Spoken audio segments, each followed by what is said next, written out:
In this video, I'm going to give you 5 scheduling tips for creative entrepreneurs. So let's dive in.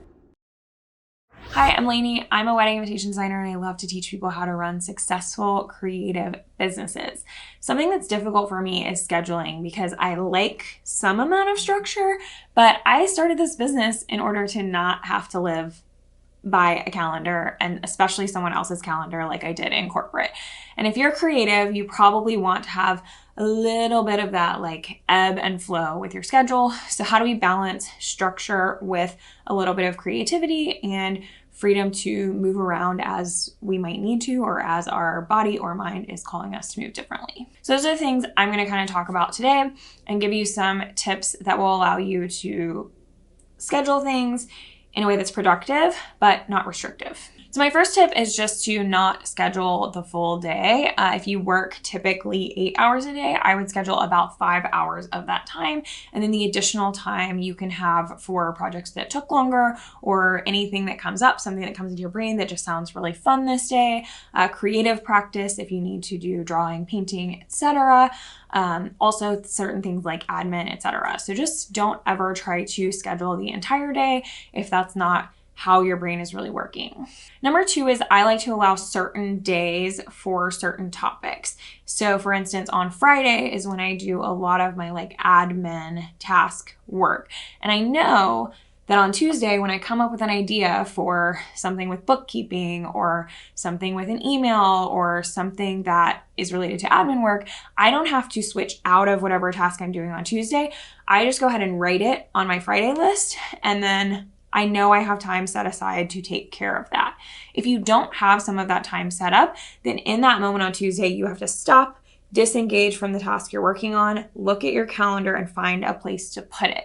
And by that point, restarting whatever task you were working on is difficult. So if you can kind of establish like, I only meet clients on Tuesday afternoons, then you know that you only have to, put on makeup, dry your hair, etc. on Tuesday afternoons.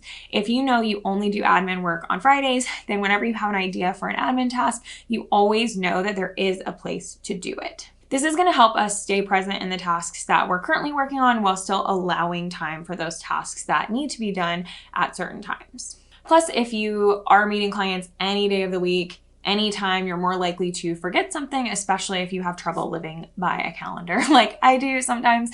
So if you know you only meet clients on Tuesday afternoon, every Tuesday afternoon, you're going to be ready and there to meet your clients, so you're never going to miss one of those meetings. My number 3 trick is from years of coaching other creative business owners, and this is to use a timer and limit yourself. Before you start working on a project, say, I think this is going to take me about an hour.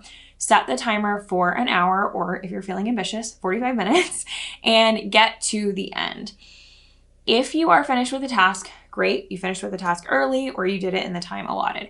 If you're not finished with the task, ask yourself why.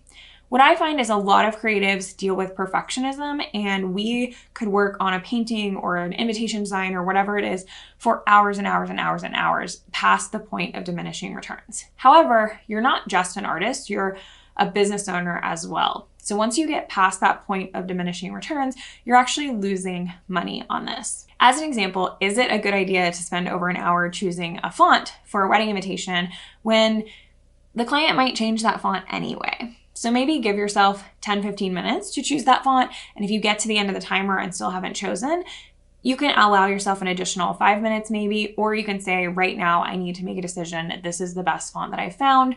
I'm going to send it to the client. And sometimes when you're working with clients, they even have really good feedback that will help you get to a place a lot faster.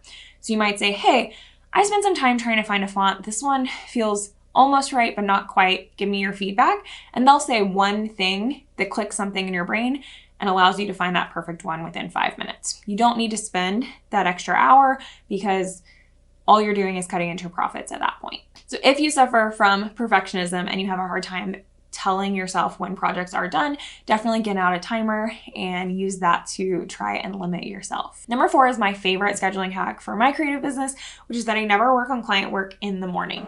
I work on the business and on long-term, exciting growth type of projects in the morning because those are things that won't get done unless I make time for them. The client work, if I started at 8 a.m., I'm probably still not going to finish it until 4 or 5.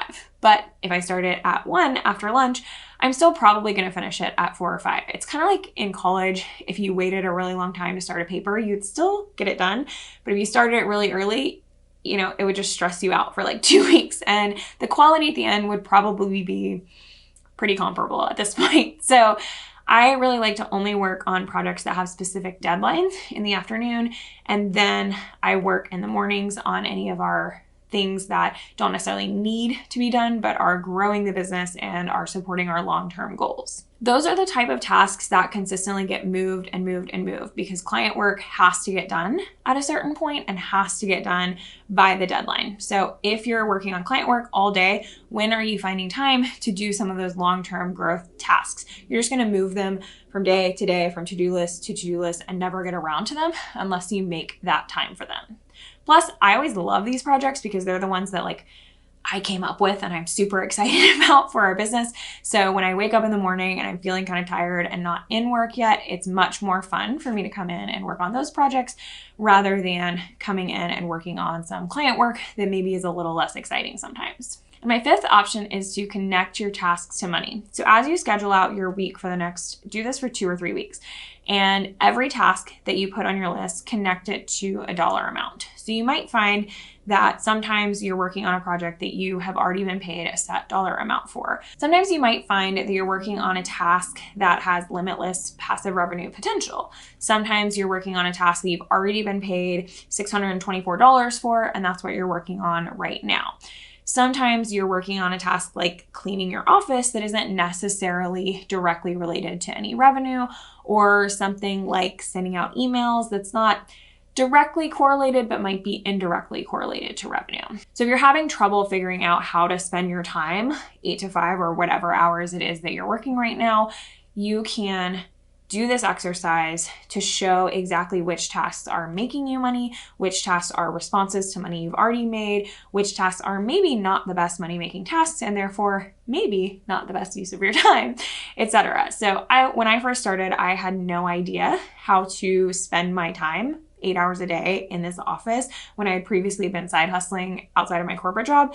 So I set aside, like, I need to make $300 a day revenue. And every day I came in and said, okay, what am I doing today to make my $300?